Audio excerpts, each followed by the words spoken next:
안녕하세요. 아유 베리베리 상큼한 베리줌마입니다.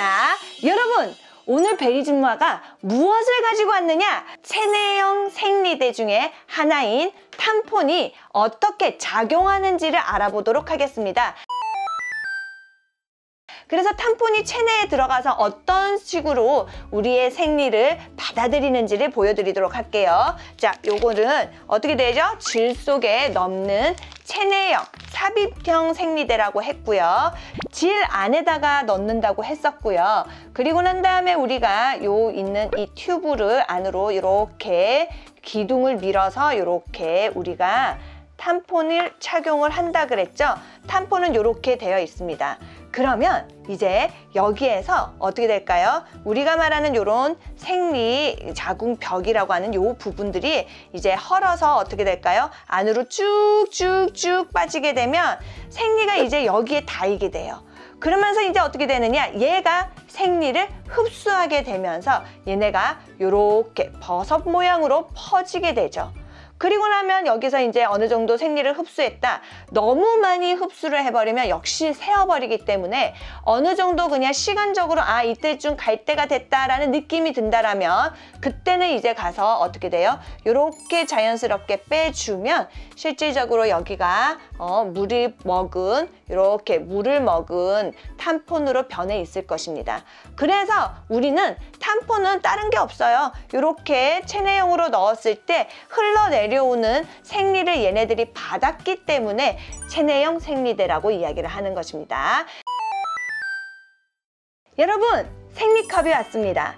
사실은요, 생리컵은 진짜 다양한 모양과 다양한 브랜드들을 가지고 있습니다. 그래서 이 생리컵의 모양은요, 정말로 다양하게 많은데 그 이유는 그냥 나에게 맞는 스타일을 찾기 위해서, 그래서 어떤 사람은 요런 게 괜찮고 어떤 사람은 요런 게 괜찮고 어떤 사람은 요런 게 괜찮고 라고 하면서 자신만의 어떤 생리컵을 선택할 수 있는데, 이거는 초창기에 제일 많이 있었던 기본형 생리컵입니다. 그래서 이게 무슨 말이냐? 컵이에요, 컵. 근데 생리를 받아주는 컵.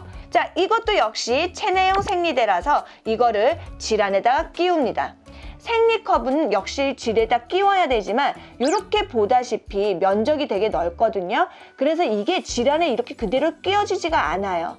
그래서 들어가는 부분들을 좀 더 좁게 만들어서 작게 만들어서 들어가기 쉽도록 사람마다 다른데, 어떤 사람들은 이런 생리컵들을 두 개로 이렇게 접어서 이렇게 넣는 사람들이 있지만 어떤 사람들은 세 단으로 접습니다. 이렇게 하나, 이렇게 둘 해서 이렇게 세 단으로 이렇게 해서 요 질 안에다가 이렇게 삽입을 하는 거예요. 자, 그래서 삽입을 한번 해보도록 할게요. 이렇게 질 안에다가 삽입을 쭉 하면 이 생리컵이 깊숙이 잘 끼워졌었을 때 이런 모양이 되는 거예요.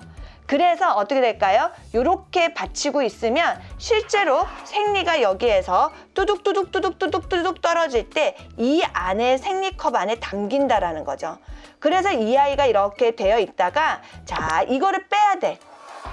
근데 탐폰 같은 경우는 실이 요만큼 나와 있지만 생리컵은 그렇게 실이 나와 있지 않거든요. 근데 이거를 어떻게 빼냐면 깊숙이 들어가도 우리가 약간 응아를 하듯이 변을 보듯이 힘을 아랫배에 힘을 쭉쭉쭉쭉 주면 이 아이들이 조금씩 이렇게 내려와요.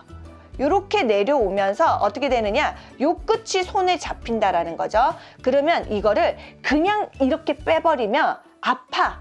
면적이 너무 넓어서. 그래서 어떻게 빼주냐면 역시 이 부분을 좀 더 이렇게 오므려서 빠지기가 쉽게 만들어서 요렇게 빼는 게 우리가 말하는 생리컵의 사용입니다. 그러면 사실 이 질 안에서 이제 생리컵을 딱 빼면 요 안에 어떻게 돼 있어요? 여기에 보면 생리가 담겨져 있는 거죠. 그래서 이거를 어떻게 이렇게 버리고, 다음에는 제가 생리컵에 대한 사용법을 좀 더 차근하게 순서대로 말씀을 드릴게요. 우선은 생리컵의 원리도 역시 탐폰과 똑같이 체내에 들어가서 이 아이들이 이렇게 피를 받아주는 거다. 이렇게 알고 있으면 될 것 같습니다. 그럼 다음 시간에 뵙도록 할게요. 안녕!